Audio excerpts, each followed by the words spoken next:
ponerse de manera agresiva a pedir que se les retire esa información. Y de hecho, aquí la novena Cámara del Palacio de Justicia ha tenido varias decisiones acogiendo, en base a esa experiencia del Tribunal de la Unión Europea, decisiones en favor de esas personas que han demandado que se retire esa información. Eso no me lo sabía. Entonces, una de las cosas que estábamos previendo es precisamente establecer un mecanismo para que los tribunales también tengan que someterse a esos límites que debemos tener como garantía del ejercicio. Lo interesante sería ver cómo se puede regular las acciones de plataformas extranjeras que funcionan sobre una base jurídica extranjera, Facebook, Twitter, Instagram, y ahora viene TikTok. Y España tiene un Twitter parecido, no recuerdo cómo se llama. Y está WeChat, que es también chino. Entonces, ¿cómo uno desde acá, a nosotros nos pasó con una empresa y los sistemas operativos que usamos en las computadoras, que es Microsoft, y venían desde Estados Unidos a querer mandar y demandar a empresas que operaban aquí. Y no fue posible porque Estados Unidos, Microsoft, se rige, a no ser que tenga un partner aquí mediante acuerdos, se rige por leyes norteamericanas. Entonces, estas plataformas se rigen por leyes norteamericanas. Y sería interesante ver cómo desde una ley dominicana se intenta regular lo que se produce, la actividad en plataformas que no son dominicanas. Porque no puede bloquear la plataforma. Eso no sería posible. Porque acuérdense que las leyes no tienen sentido extraterritoriales. Es decir, una ley local no puede establecer alcance más allá de su propia frontera. Por tanto, no es posible que desde aquí nosotros pretendamos regular una empresa extranjera. Lo que sí ocurre, y tal vez haya algunas experiencias, sobre todo en la Unión Europea también, que están bloqueando eso. Que no solo están bloqueando, sino que también por un reclamo de los medios, sobre todo españoles, alemanes, franceses, pero ahí incluso se metieron los gobiernos de esas naciones en favor de los medios locales. Y obligaron a Google a hacer un fondo, unos 300 millones de euros, 300 millones de dólares, para compensar el contenido que Google usaba de esos medios. Es decir, acuérdense ustedes que esas plataformas no producen contenido. Es decir, ustedes producen contenido. Las personas. Y pagan por eso, tú pagas un periodista, hace un reportaje, hace una entrevista. Luego, con ese material, las máquinas, los buscadores de Google chupan esa información y Google y Facebook y todas estas plataformas y muchas de las que estarán surgiendo nuevas cada día. Y de hecho la ley la hemos concebido justamente con el criterio de que no puede ser una camisa de fuerza, sino abierta para ir regulando todo tipo de plataformas que pueda ir surgiendo, porque la tecnología no tiene límite. El límite es la imaginación y irá surgiendo todos los días nuevas posibilidades. Entonces, nosotros, desde ese punto de vista, lo que tendríamos que hacer es ver cómo los estados pueden ir haciendo compromisos de estados y estados. En este caso puede ser de manera bilateral, es decir, un estado con otro, o que un conjunto de estados puedan hacer un acuerdo multilateral en que se comprometan a respetar ciertos principios y ciertos valores en este aspecto y que se pueda tener una acción. Por eso, esto que relatabas ahora del control de muchas de las cuentas, del perfil de muchas de las cuentas, solo se da si un estado como Estados Unidos se interesa y te dice Google, oye, aquí hay unas cuentas que necesito que la vigile, necesito intervenirla, y porque además tienen la tecnología para intervenirte y para presionarte, Fíjense ustedes que cuando a Zuckerberg lo llevaron al Congreso tenía que ver con el proceso de las elecciones y el uso que supuestamente los rusos habían hecho de la información. Así es. Y obviamente el mismo Zuckerberg en la entrevista parecía que él ni siquiera él mismo se daba cuenta del volumen de información que podía servir y de la utilidad que podía hacerse de esa información privilegiada, como para tú diseñar desde una campaña comercial, qué sé yo, porque si aquí toda esta cuenta me están diciendo que a la mayoría de la gente le gusta el bikini de una tirita, entonces el bikini que voy a producir es el de una tirita, no la voy a producir de dos porque sé que a la gente no le gusta ese, porque esta información me la está dando. O si me está diciendo con el plano político, el candidato que le gusta es un candidato joven de tal edad, o si es mujer o si es hombre, pues posiblemente esa información... Con tal tono de voz y todo, porque claro, la inteligencia artificial analiza todo. Exacto, entonces lo que quiero decir es que ese flujo de información que está disponible, porque está disponible, cuando alguien la tiene de manera exclusiva, tiene una ventaja enorme. Porque si tú sabes que a la gente le gusta sentarse hacia la izquierda, pues todos los bancos tú lo haces hacia la izquierda, no hace banco que tú te puedas sentar entrando por la derecha. Por tanto, esa es, digamos, la información que puede hacerse uso con estas plataformas y que una nación grande como los Estados Unidos, cuyas plataformas están internamente y reguladas por ellos pudieran incidir en la conducta de control de ese asunto, lo que no puede hacer una nación desde fuera. En el caso de la Unión Europea, pues el poder de negociación de una nación como Alemania, España, Francia, con Google, es decir, está discutiendo sobre un pedazo del mercado importante donde Google sabe que le interesa intercambiar allí. Por tanto, entra en el razonamiento de que ciertamente tienen que pagar por el contenido de esos medios que están generando gasto para producir esos contenidos. Tú estás haciendo un negocio publicitario, porque la otra parte que yo no sé si ustedes advierten, pero ya todos nuestros medios digitales no competimos entre nosotros, competimos con Google, con Facebook. Porque incluso mucha de la publicidad que ellos colocan se ve en nuestros medios. Así es. De manera que esas son de las realidades. Incluso en días pasados tuvimos una conversación interesante con el presidente a propósito de unas declaraciones que yo di sobre los intentos de concentrar la publicidad. Y después hicimos una reunión, los directores con el presidente, y uno de los temas que abordamos justamente fue eso, es decir, y le decíamos, bueno, ustedes como Estado y como dirigentes políticos, sus campañas las pautan en Google. Esa pauta se ve en nuestros medios, pero nuestros medios no reciben ningún pago por eso. Ese tema es interesantísimo. Súper interesante. Ni el Estado recibe impuestos por eso, que yo pago como medio. Por tanto, es verdad. Pero tampoco lo entienden. Entonces, lo que quiero decir es que es una competencia bastante complicada que estos países tienen con la nueva realidad tecnológica, a la que no nos podemos resistir, porque tampoco tendría sentido resistirnos a esa realidad. Es cómo insertarnos en ella de la mejor manera posible, porque, como le decía a alguien ayer que me abordaba un tema, creo que fue un tema que tuvimos en el Banco de Reserva ahí, yo le dije, bueno, los medios impresos nunca habíamos tenido tantos lectores como ahora, en ningún momento de la historia. Los impresos. Sí, porque a veces la gente te dice, bueno, ¿qué va a pasar con el periódico impreso? Y yo, ¿pero qué es lo que va a pasar? Si pasa lo que va a pasar, digo yo, pero tú mi versión impresa la lees de manera virtual. Correcto. Usted ahora lo está enviando en la noche. Sí.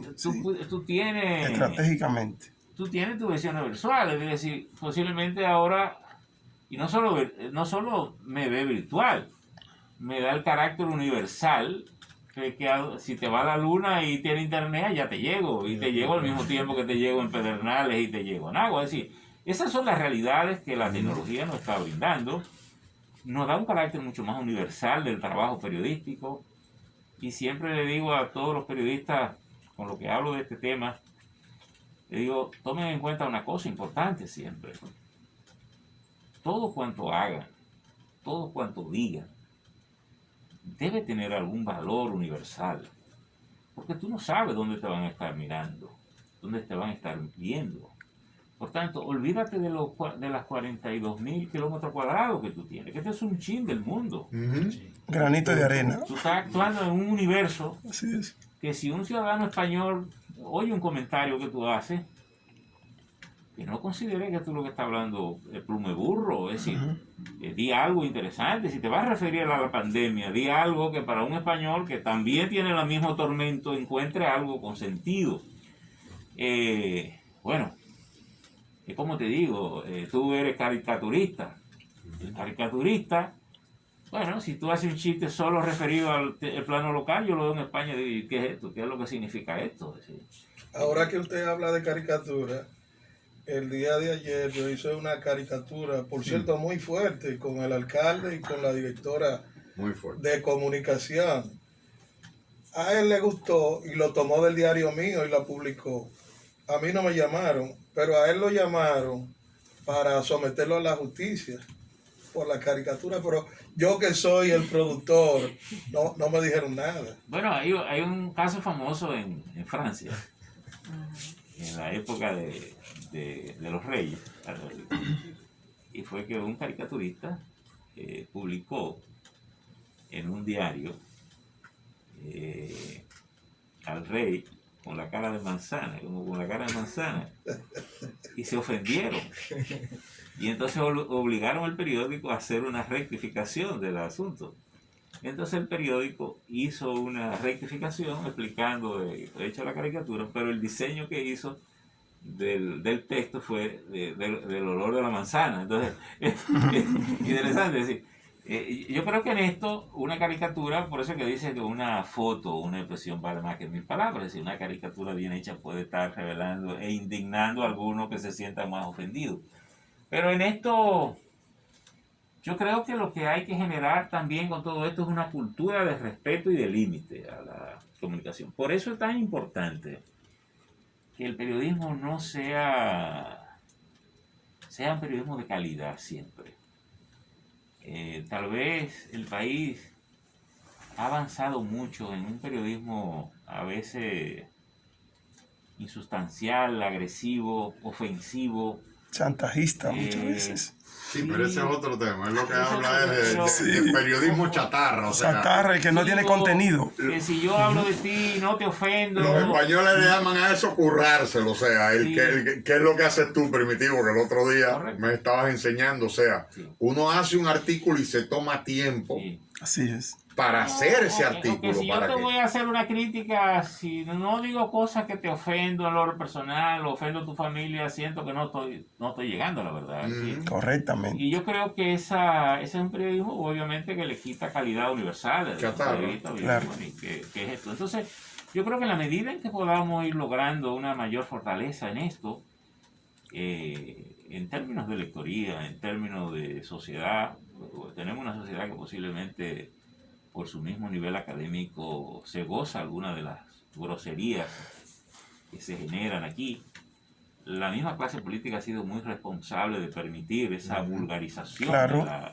del contenido noticioso, porque cuando alguien le ofende a alguien que yo entiendo que es mi adversario, pues yo me hago el loco y lo apoyo y lo dejo ahí tranquilo que te diga ofendido, pero de vez en cuando entonces la cosa viene contra mí. Pero ya es tarde, porque ya el ambiente, incluso aquí hasta en la televisión ya tú oyes expresiones que tú dices, lo que pasa, hombre, primero, porque yo creo que también esto tiene un sentido de límite, es decir, a mí una familia que prende su televisión, yo me asiento en su casa y él tal vez de manera inocente está mirando la televisión con sus hijos y sus cosas. Hay cosas que sus hijos no tienen derecho a escuchar por una grosería que yo exprese en la televisión o en la radio, que el protector no tenga tiempo ni siquiera de cambiar para oír eso. Es decir, Entonces yo creo que todo eso tiene que ver mucho con esa política de regulación Y los dueños de medios. y Los los dueños medios de medios. tienen una responsabilidad enorme en esto de no tolerar ese tipo de prácticas. Porque si usted tiene que decir algún juicio crítico sobre algo, usted puede criticar, pero usted tiene que respetar el honor de las personas, la libertad incluso de la audiencia. Tiene que respetar la audiencia. Yo puedo oírlo a usted criticando cualquier cosa, a quien usted quiera, pero usted no me tiene que llenar mi casa de malas palabras y Así de es. vulgaridades que yo no tengo por qué escucharlo a usted, aunque no sea conmigo el tema. Entonces, yo creo que ustedes que están metidos en esto, que son parte del, digamos, del universo comunicacional del país, hay que hacer una contribución en ese sentido, y mientras eso, y cuando eso ocurra, seremos más fuertes. Yo creo que no hay libertad sin medios, no hay gobierno sin medios. Y creo que, y siempre lo digo, ojalá que la clase política pagara el costo que los periodistas pagan por la libertad a Eso es nivel verdad. planetario. Don Percio. El camino ha sido difícil, pero ¿por qué ha sido difícil? O sea, Y será difícil ha siempre. estado lleno de, le digo, inmediatamente nos reunimos y lanzamos las posiciones éticas de hacer un periodismo diferente, que no fuera ajustado a las malas prácticas, y empezamos a sumar, porque aquí lo que hay es un gran colectivo.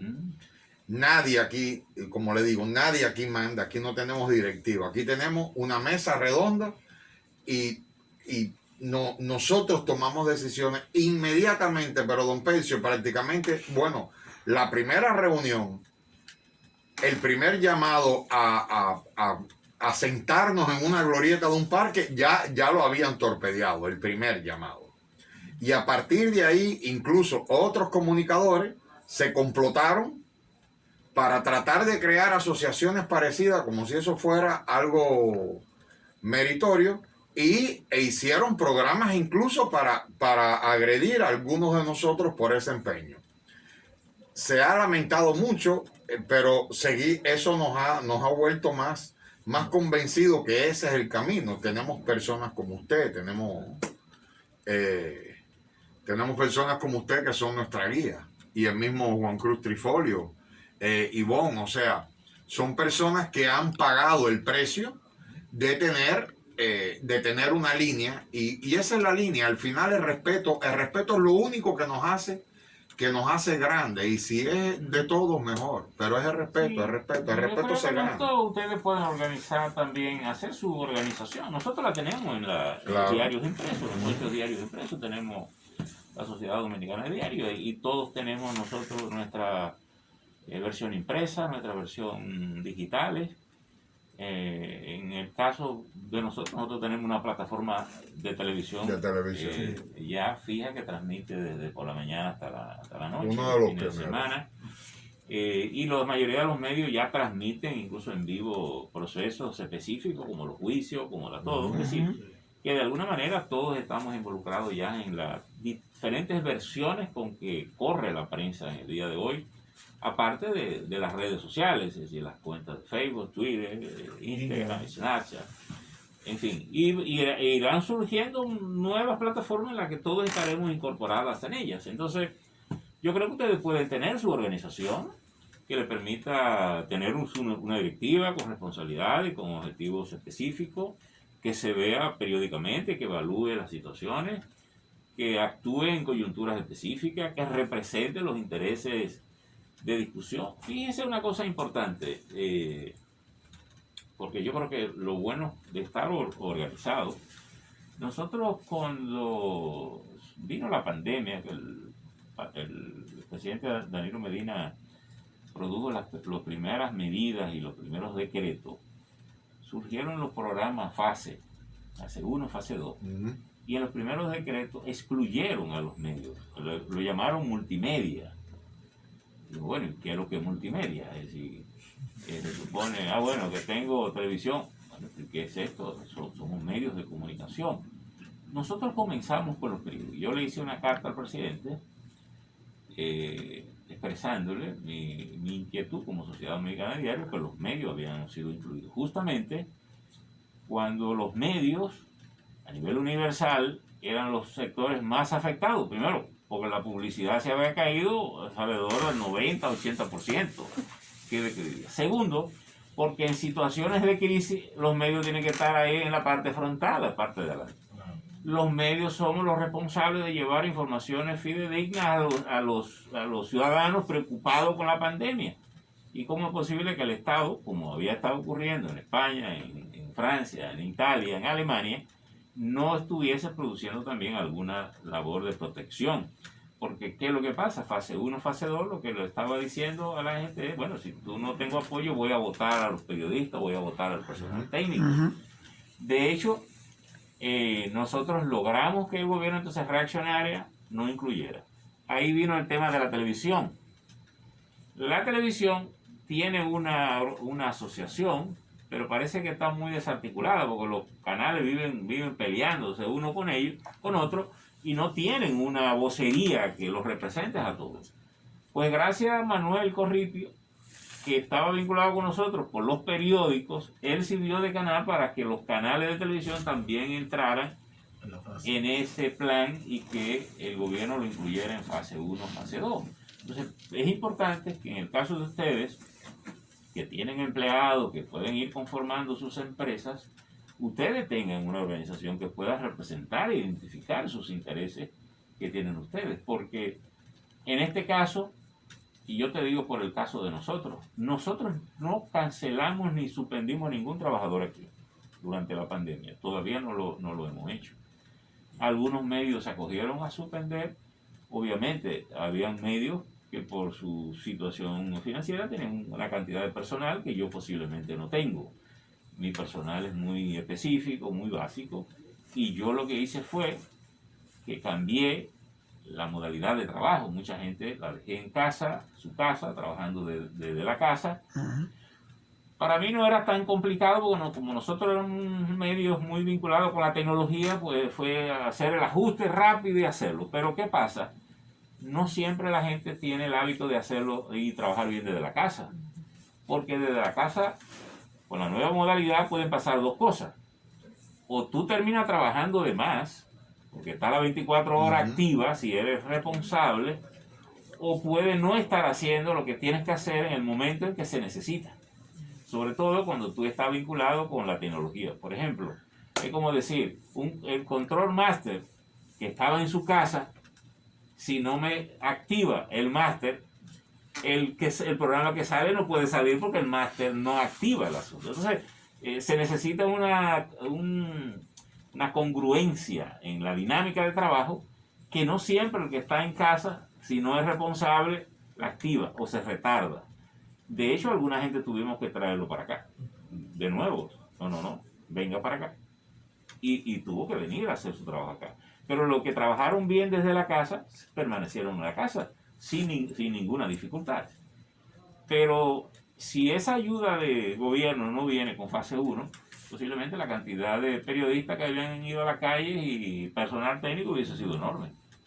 Ahora con la televisión pasa que los medios como tal están beneficiándose de la educación virtual, pero los productores